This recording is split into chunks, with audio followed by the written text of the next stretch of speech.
everybody. Today I'm at the Great American Ballpark. As you know, I'm a big Reds fan, so we're going to try to see them through a victory today. I'm on a long road trip. I'm visiting a lot of former ball players. We're paying their respects. So come along with me. Let's see if the Reds can win. It's cicada season. These things are stinking everywhere. Hey, I'm Jeff Davis out here in the fan zone. We're by the old Smoky Party Barn, and this is Shannon McLaughlin from Tri-Health. What are you guys doing out here today?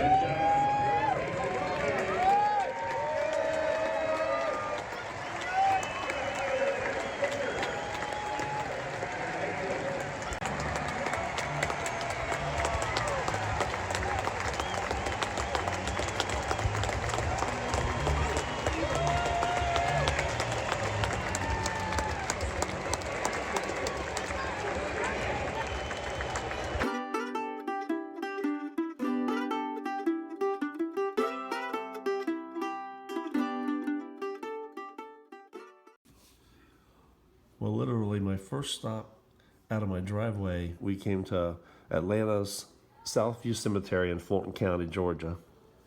Now, though this marker has yet to be put in place, this is the final resting place of the great Henry Aaron. Now, his 755 home runs is still too many, including myself, to be the true all-time Major League record. Now, unless Albert Pujols stays around for another 2 or 3 years, which I don't think is going to happen, it'll be long before his RBI record is approached. Now, one of the all-time Major League giants, Henry Aaron, he passed away on January 22nd, 2021, and he's certainly on most people's Mount Rushmore of baseball. Now, next time I come up towards Atlanta, we're going to come back and do a little more video, and because I look forward to seeing the marker, and it's probably placed by the time I do this video, so I look forward to coming back and visiting the great Hank Aaron one more time. Now, down the road in Roswell, Georgia, we come to Green Lawn Cemetery and the Chapel of Peace Mausoleum. Here we find Ernie Johnson. Now, Johnson played for 9 seasons for the Braves and Orioles organizations as a pitcher. He also fought in Okinawa in World War II. Now, he's most famous for a Braves broadcasting career, which spanned from 1962 to 1991 and 1995 to 1999. Now, he called Hank Aaron's passing of Babe Ruth's record. Now, the broadcast crew of Ernie Johnson, Skip Carey, Pete Van Wieren, and Don Sutton, in my opinion, were the best in the business during their day. He was inducted into the Braves Hall of Fame in 2001, and he passed away in 2011. Well, look who's above Ernie right here in the broadcast booth, Pete Van Wieren himself. Pete was hired by Turner Sports, and he worked there from 1975 to 2008. Ernie Johnson nicknamed him the Professor. The Braves broadcast booth at Turner Field is named after Pete Van Wieren. He and Skip Carey were inducted in the Braves Hall of Fame in 2004, and Pete passed away in 2014. Well, just around the corner of Ernie and Pete is a gentleman that is absolutely not going to be outshined by anyone. This is a sidestep from baseball, but any of you wrestling fans will recognize the name, and this is the ravishing Rick Rude's final resting place.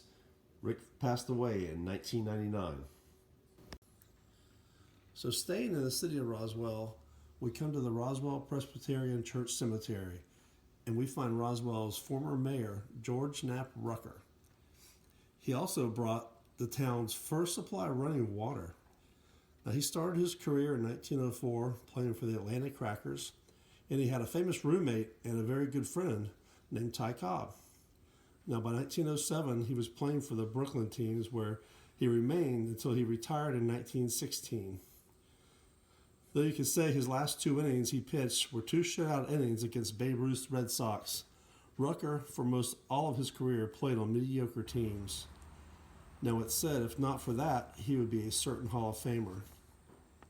Also said that Rucker was the best lefty anywhere in the Dodgers organization history until a guy named Koufax came along in the 1950s. George Knapp Rucker died in 1970 at the age of 86. We now find ourselves in Beckley, West Virginia at Sunset Memorial Park, and here we will find John Sheriff Blake. Now, Blake was discovered while pitching for coal mining teams in his hometown at the age of 16. Blake played 10 seasons in the big leagues, all between 1920 and 1937, with his best years coming with the Cubs in the mid to late 20s, and he pitched in the 1929 World Series. Now, after his playing days, he played some minor league ball, including with the Birmingham Barons, which I found interesting. And Blake died in Beckley, West Virginia in 1982. Now, just past the entrance of the ticket booth here at Sunset Park, we find Johnny Gorsica. Now, Gorsica was a pitcher for the Detroit Tigers from 1940 to 1947. He pitched against the Cincinnati Reds in the 1940 World Series. Now, in 1945, however, he served a stint in the Navy, and as luck would have it, 45 is the year the Tigers won it all. Though a New Jersey native, he lies to rest here in Beckley, West Virginia.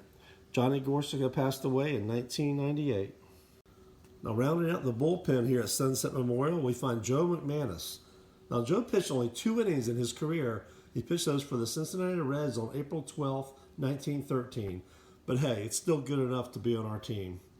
Joe passed away on December 23, 1955. So now we come to our last 2 ball players in the neighboring Mountain View Memorial Park. These 2 ball players have a beautiful view of the city of Charleston, and you can see the Capitol building in the background. So first up is John Stewart. Stewart pitched for the Cardinals from 1922 to 1925. Probably his greatest major league exploit was pitching both games of a doubleheader in which they were both complete games, and he won them both. That was on July 10th, 1923. Stewart passed away in Charleston, West Virginia in 1970. Now, this last ball player is Babe Barna, and this was crazy. The gentleman that was showing me around the cemetery, when I told him who I was looking for, he said, "Who?" And I said, "Babe Barna." He goes, "I knew Babe Barna, and I really know his family, his descendants."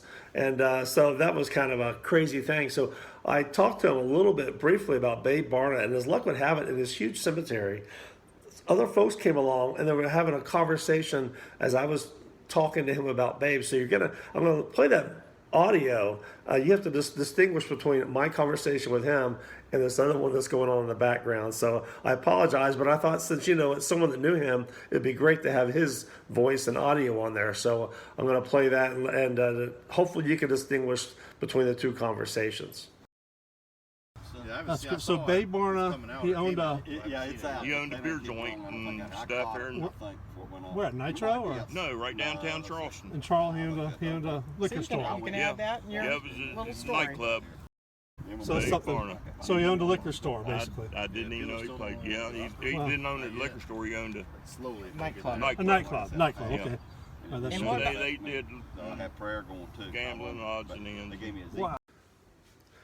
Did you hear where he didn't even know Babe Barna was a former ball player? I guess he just didn't talk about it. But he was from 1937 to 1943, the West Virginia native, and he just was a humble guy, apparently. He played mostly left field, batted left, and threw right.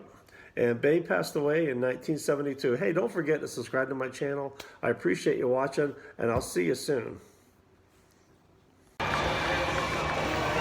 Well, thanks for watching. The Reds win. As I was saying, the Reds win over the Rockies. Thanks for watching. Don't forget to subscribe, and see you next time.